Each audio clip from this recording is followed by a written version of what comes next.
Huh.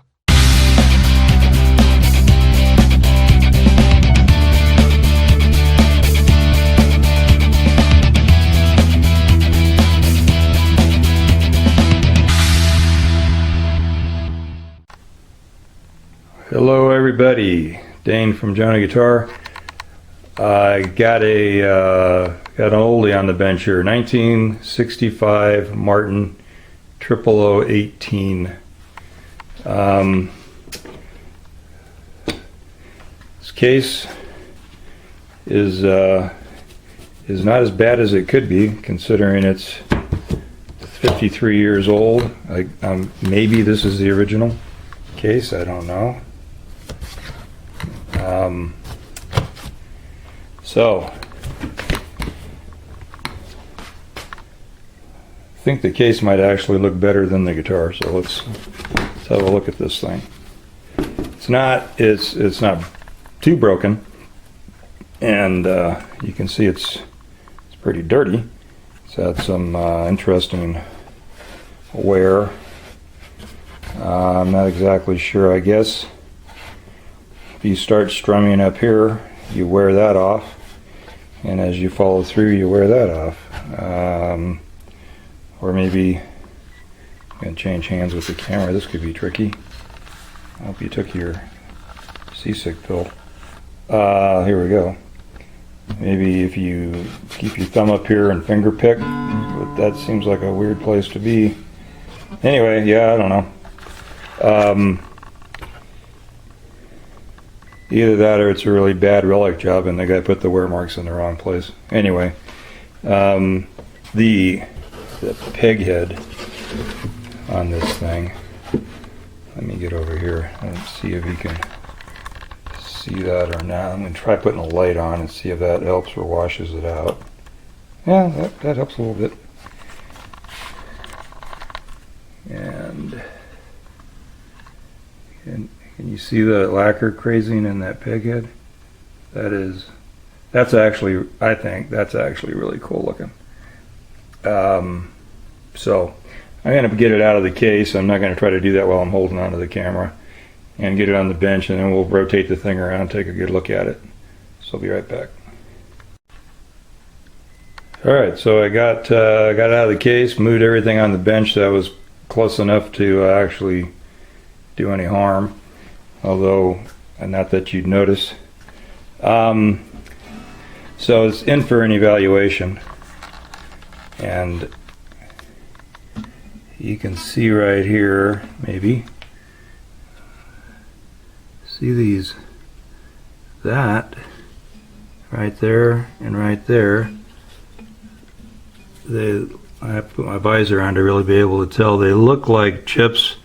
They might have been chip repairs.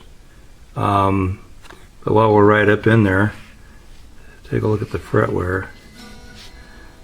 I'm going to sit down in my squeaky chair. Where are those chips at? I lost them. There they are. That kind of looks like a shadow under that string. That's actually a pretty good divot there and there. Some of these are pretty serious. I'm not getting a good angle on. Maybe I need to turn the light out. I don't know if that's helping or not either. Let's see what happens with that. Yeah, maybe an angle.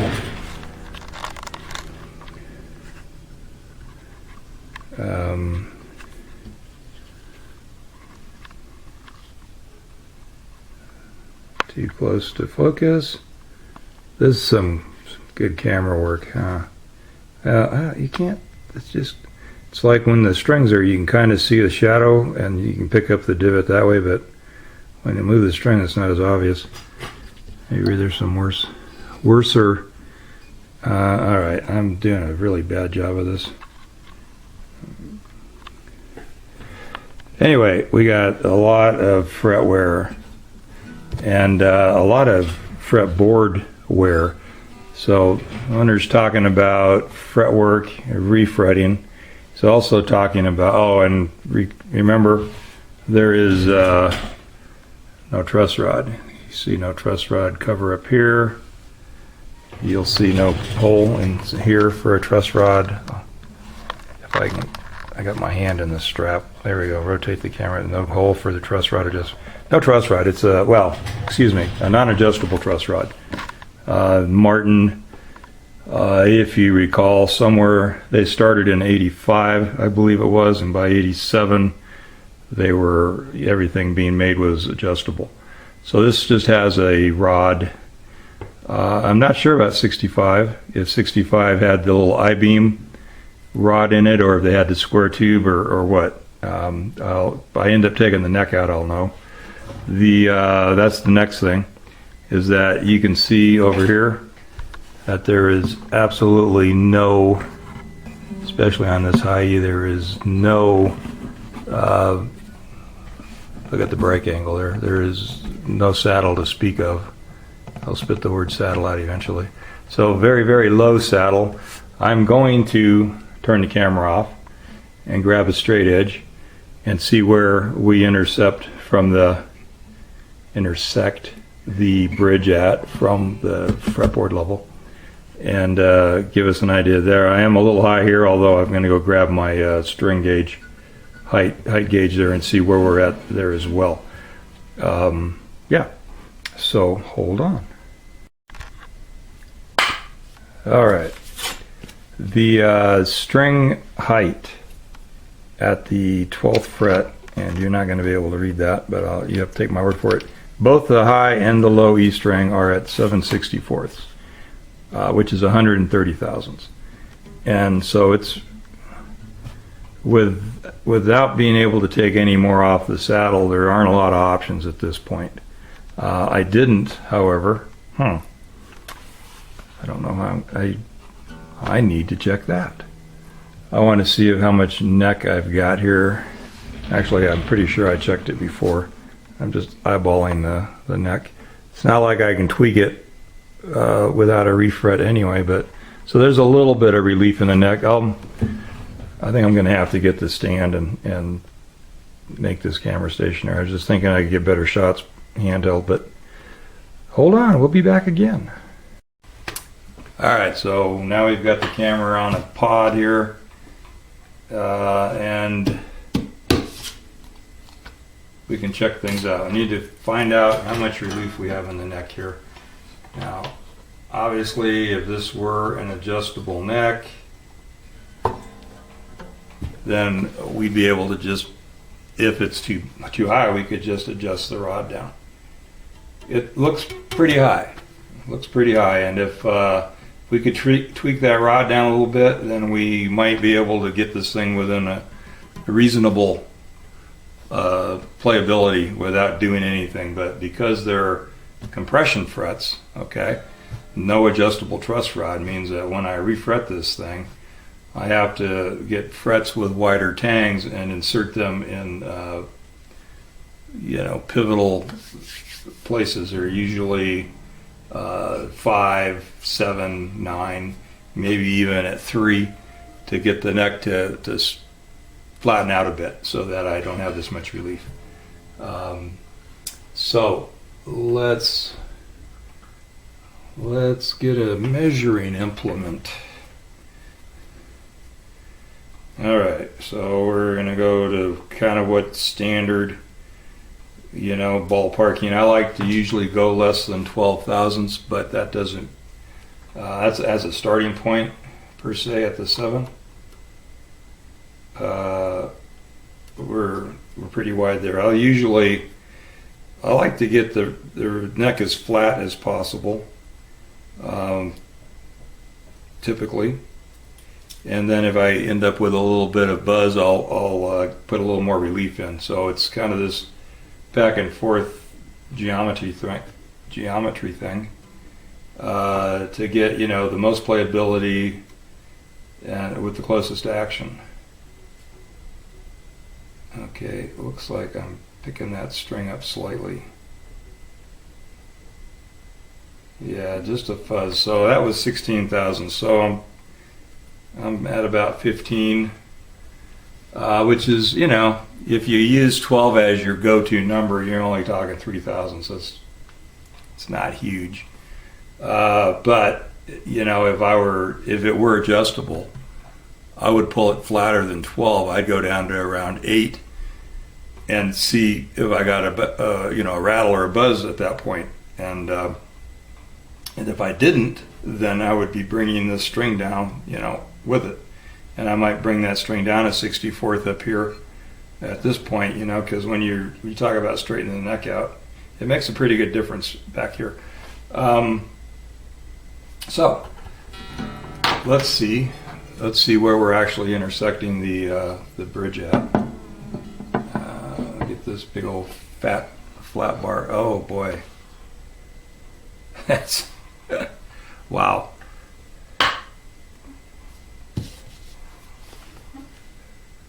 I'm gonna pull the camera off the tripod again and just let you see where this thing is intersecting. I mean, I have had a lot of guitars come in that were marginal, but this is so far down on the bridge.